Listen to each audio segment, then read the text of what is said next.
Okay, watching ChatGPT attempt to make a interactive daily Minesweeper Sudoku puzzle.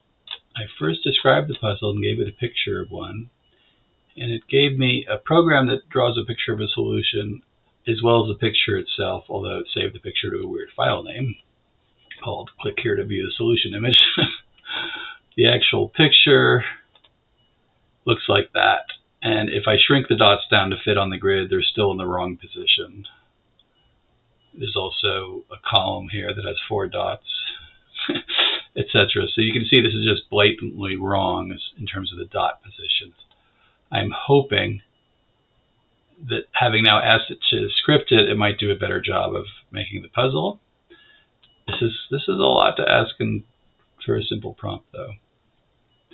So it says it's made this is ChatGPT-5, which just came out today, and it's supposed to be the shit. And it says it's done it. So I'm going to download the HTML. We'll call it test HTML. I'll just stick it on my desktop. And we will try running it in my browser.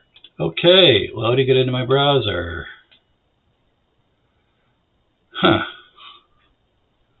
Click a cell to toggle a mine. Well, it doesn't look great. The question is this a valid puzzle? Okay, we know a mine goes there. We know a mine goes there. This 5 could only have 5 neighbors. That's blank. So this is a super easy puzzle if it is a valid puzzle.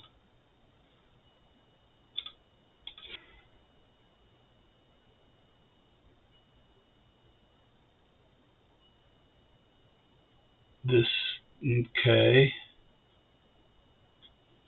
And it's misaligned the grid. It's definitely struggling with some of the stuff, but you know, I still don't know if the puzzle's. I'm going to speed this part up a bit while I solve the puzzle. I'm curious if the puzzle is valid.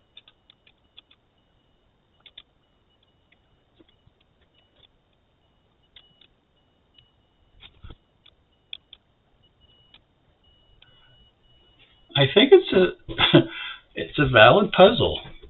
There's definitely some bugs here, but it's making valid puzzles. Let me have it check. Perfect, you solved it. Let's clear it.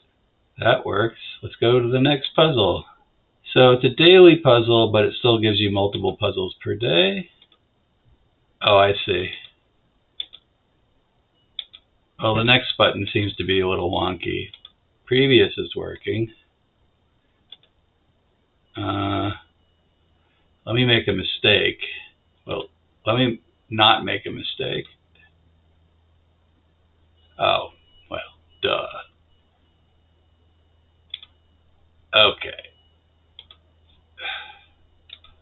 The check is kind of lame. These puzzles are trivially easy, but that can be fixed. Yeah, this one is literally fully clued, as if it's had no clue reduction.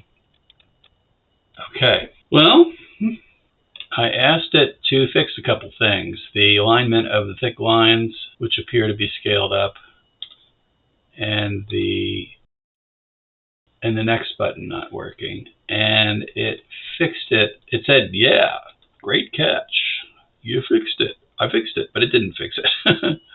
And it says the next previous bug was a time zone thing. So let's see if that's true. It appears to be the case. Now, can it go into future dates is the next question. Of course it can. Okay. And it actually offered to do clue reduction. So let's take it up on that offer.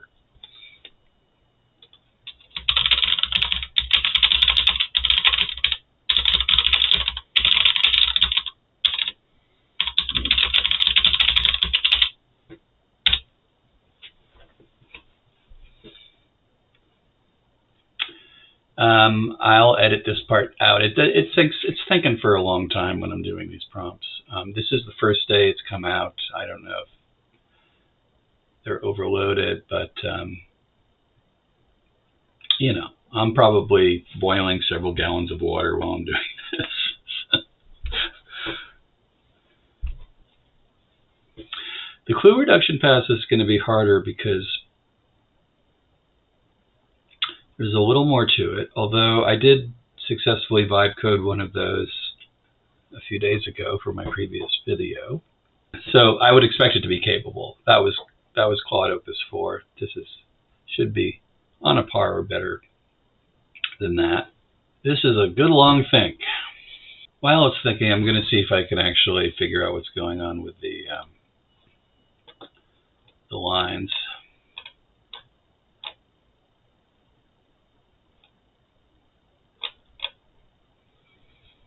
Honestly, I don't think it should be using. It would be much simpler if it used a canvas to display the board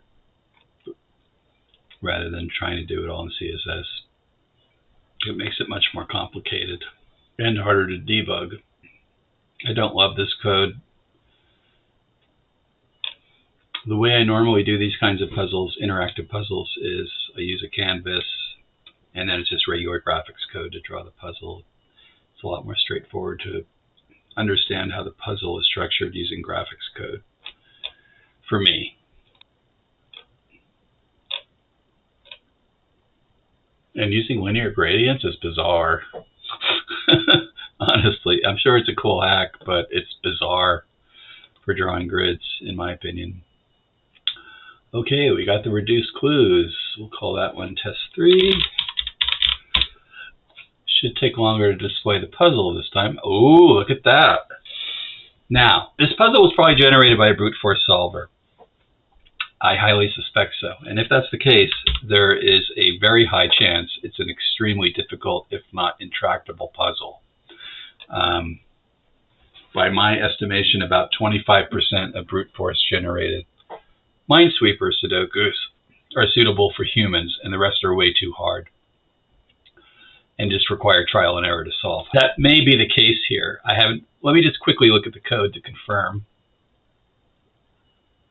Yeah, this is smelling strongly of brute force solver, so we'll see. There's a very good chance it's not going to be solvable.